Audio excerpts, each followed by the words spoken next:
हाय। आज फिर एक कहानी लेकर आई, सुनिए, अच्छा लगेगा। अभी कोरोना काल जिस तरह चल रहा है उसी को माहौल को देखते हुए मुझे वो कहानी याद आ रही है कि मैंने किसी स्टोरी बुक में पढ़ी थी कभी।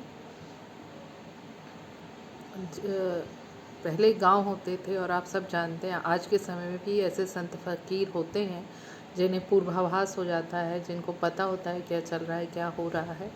उसी तरह एक गांव के बाहर एक फ़कीर बैठा रहता है। वो फ़कीर बहुत पहुंचा हुआ फ़कीर होता है, बाबा जी होते हैं और शांति से अपना जीवन यापन करते रहते हैं। एक दिन उन्हें उस गांव के अंदर जाते हुए एक परछाई दिखती है।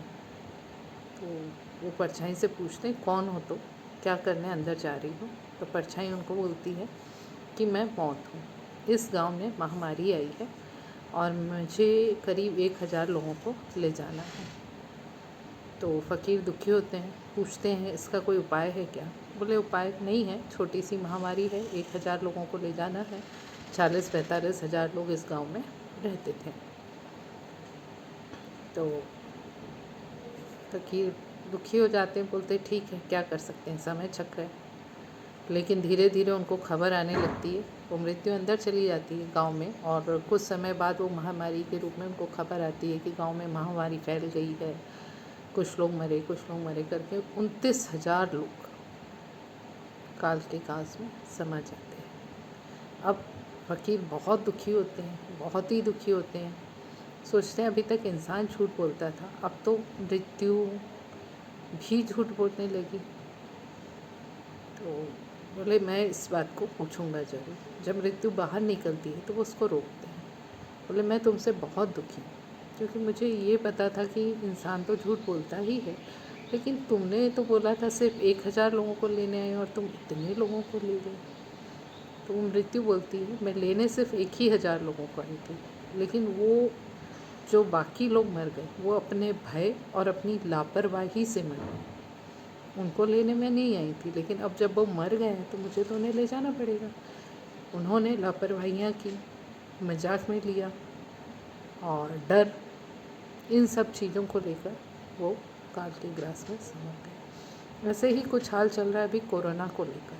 कोरोना महामारी है, बिल्कुल है, लेकिन लोग सोचते हैं शायद ये हमसे नहीं फैलेगा, या उसको हुआ है उससे फैल जाएगा, वहाँ सावधानी रखते हैं, लेकिन अपने से सावधानी नहीं रखते हैं।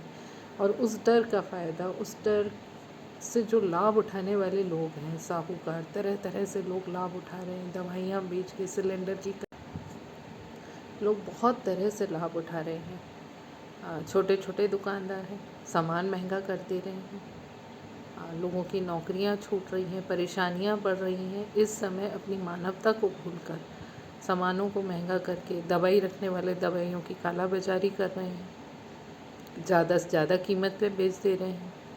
इसी तरह ऑक्सीजन सिलेंडर, राजनीति, मतलब हर चीज़ ऐसा लगता है जैसे कि उस चीज़ को बढ़ावा दे रही है, उस चीज़ की सहयोगी बनी हुई है।